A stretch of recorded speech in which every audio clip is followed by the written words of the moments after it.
రైతులందరికీ నమస్తే. నేను మీ Suman, registered hydrogeologist, ground water department, Telangana state.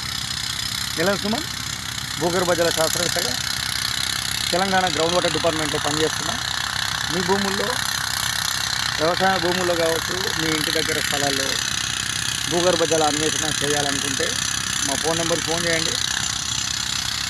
అత్యాధునిక పరికరాలతో సర్వే చేసి మీ భూమి లోపల ఎంత లోపల బండ ఉంది, బండ తేలిపోయే అవకాశం ఉందా లేదా, వాటర్ వస్తాయా రావా, వస్తే ఎన్నించులు వస్తాయి, 3 ఇంచులు వస్తాయా, 4 ఇంచులు వస్తాయా, అసలు వస్తాయా రావా.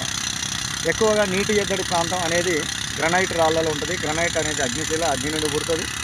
ఈ అగ్నిశిలలో వీకర్ జోన్స్, జాయింట్స్, ఫ్రాక్చర్స్ అనే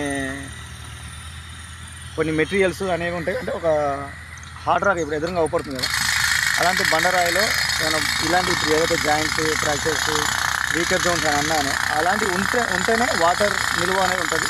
అవి దీంట్లో ఎక్కువగా ఉండవు కాబట్టి ఎక్కువగా బోర్లు ఫెయిల్ అవుతాయి. అది విషయం తెలియక రైతులు మాకు అదృష్టం లేదు, మా భూమిలో నీళ్లు వచ్చే అవకాశం లేదని బాధపడుతుంటారు. అలాంటి వాళ్ళకి ఇబ్బంది పడాల్సిన అవసరం లేదు. మీరు గుడ్డిగా వేసుకోకుండా ఇట్లా సైంటిఫిక్ పద్ధతుల ద్వారా సర్వే వేసుకుంటే సక్సెస్ అయ్యే అవకాశాలు అనేది ఎక్కువగా ఉంటాయి. సో ఆ సైన్స్ అనేది అందుబాటులో ఉంది. సైన్స్ అనేది కేవలం హైదరాబాద్లో పట్టణాల్లో ఉండే వాళ్ళకే అని మాత్రం అనుకోవద్దు.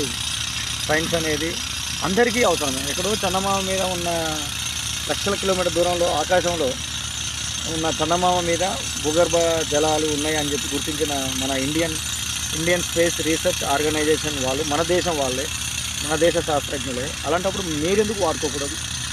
కాబట్టి మీరు ఏమైనా గ్రౌండ్ వాటర్ గురించి అపోహలు ఉంటే మమ్మల్ని సంప్రదించవచ్చు.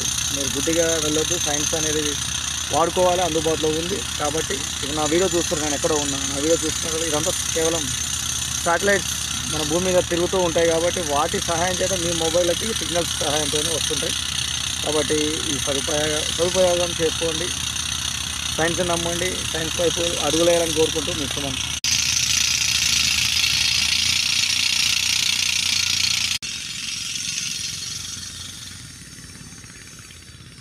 ఈ ఏరియాలో ఇప్పటికీ 7 బోర్లు వేశారు. అలాంటి బౌల్డర్స్, పెద్ద పెద్ద బౌల్డర్స్ ఉన్నాయి. మొత్తం వాటిని తీసేసి ల్యాండ్ లెవెలింగ్ చేస్తున్నారు. దానికోసం కంప్రెషన్ వాటర్ చేస్తున్నారు. 7 బోర్లు ఫెయిల్ అయినాయి. వాళ్ళు మామూలుగా సాంప్రదాయ పద్ధతులు వేసుకుని ఫెయిల్ అయినాయి. కానీ ఇక్కడ మొత్తం షీట్ రాక్ ఉందన్న విషయం వాళ్ళకి తెలియదు.